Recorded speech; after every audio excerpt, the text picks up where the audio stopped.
Hi everybody and happy Friday. I just want to take an opportunity to send you some video feedback for the week. It's far more personal, I think, than just some written feedback, and also emphasize a few things.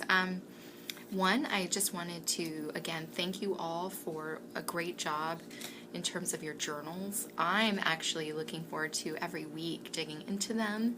And as you know, we have a big class, so it's you're putting a lot of time into writing it, and I'm putting a lot of time into reading it, but I'm really, really enjoying it and seeing the ahas that are going on.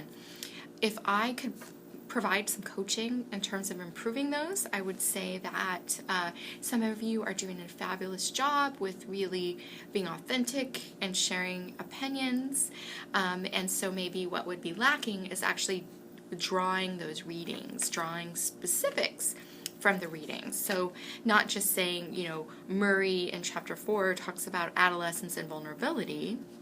Okay, that's pretty general, but actually getting into it and using specifics to build your position statement.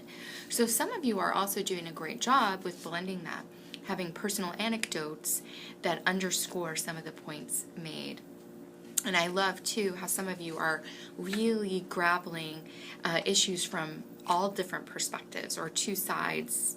Most of the time, it's not a binary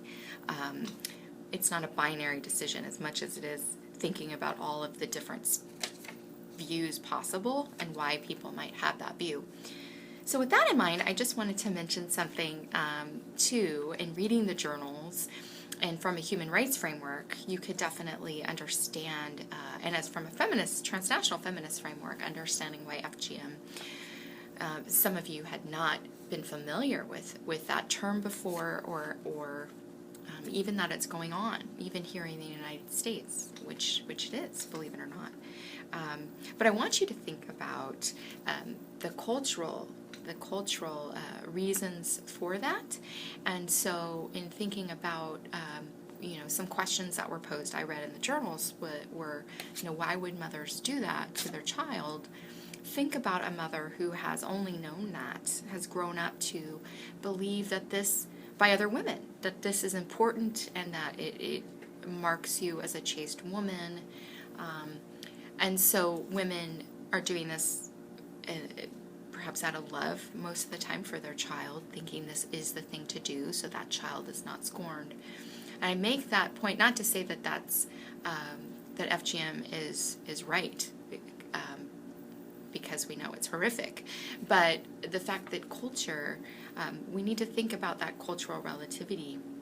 And we think about change, how important it is to not look past culture, to work with it.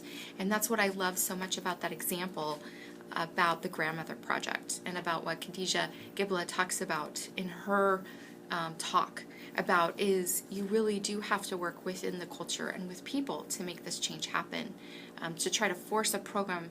And we see that there's actually a lot written, and this is brought out in that video about the Grandmother Project and about Tostin, who the nonprofit organization, that when you go in, especially as Westerners, and try to force your beliefs onto another culture, that is setting everything up for failure.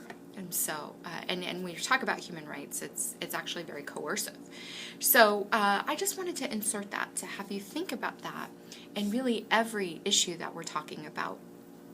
I've also been thinking a lot lately about all of us practicing those skills of trying to understand one another. So this country, America, is really about having these different views, or at least it had been, and respecting those. So if you're presenting something with a good, solid rationale and facts, and not propaganda or rhetoric that's meant to hurt or to sweep broadly a whole group of people, then we can have a conversation about that in a very respectful way.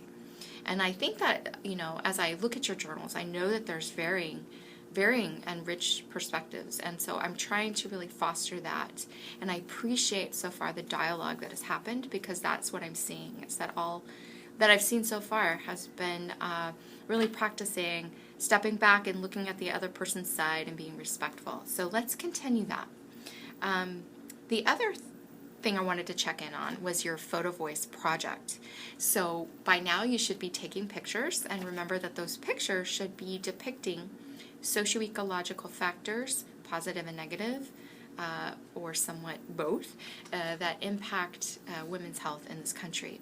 The idea is to be highlighting those factors so that we could come together and talk about them. And then in the Photo Voice methodology, the last piece is to talk about action and what should come, how we can address those issues. Our student collaborators in Palestine are working with their instructor to do something very similar. Those of you, and I hope that all of you have read the materials that just gives you a very surface understanding of conditions in Israel and Palestine. Politically, the history behind that conflict. But I will say that this group that we're working with, they don't have the same freedoms that we have in order to post things that we can post. So for them to have the opportunity to be a part of this class and to see your freedom, especially as women, to be posting these things and talking about them is, as their instructor was telling me, fascinating to them and also hopeful. So they've been doing a lot of observation, but I feel that over time they'll become more active. But they're working on a video actually about issues in their area, so that we can come together and dialogue about some of the similarities and some of the stark differences. And then the last thing I wanted to talk about was the movie and the film. You know, in week 7 you have a film critique and response paper coming up, and you've got such a vast variety of films that you can choose from. What I've tried to do in each module is to make some recommendations of films. They must be documentary films, not feature films, documentary films that actually have women voice in them. So each week there's been suggestions. Those are also in your syllabus. And if you look under course resources, there's a whole page dedicated to those films with links to them. Many of them we have here at UW, and also you can find some of these on Netflix, so you don't even have to leave the comfort of your home to see those. But that's coming up. So week 6 is a time that you can catch your breath and watch it then if you haven't been able to do so, or do it now and work ahead. But I say all of this to just give you plenty of lead time to know that that paper is coming up. And I did post an example of a paper so that you could see what that looks like at the end product that scored pretty high on their paper. But also I have a rubric and I have criteria that's in your syllabus, so there really shouldn't be any question about what is required of this paper. It's all there. So it should be a formal paper with APA. It should have a title page, a running header. It should have a introductory paragraph and body paragraphs that support and provide detail. It should not just be your opinion or what you thought about the movie, but it should bring in examples from the movie, tie in readings, maybe how those readings support some of the observations you made about the film. At the end, it should have a conclusion, and then it should have your list of references and citations throughout. So it's pretty clear. But if you have any questions, please feel free to reach out. Know also that the Writing Center is a resource for you as well. And so that's my message for this week.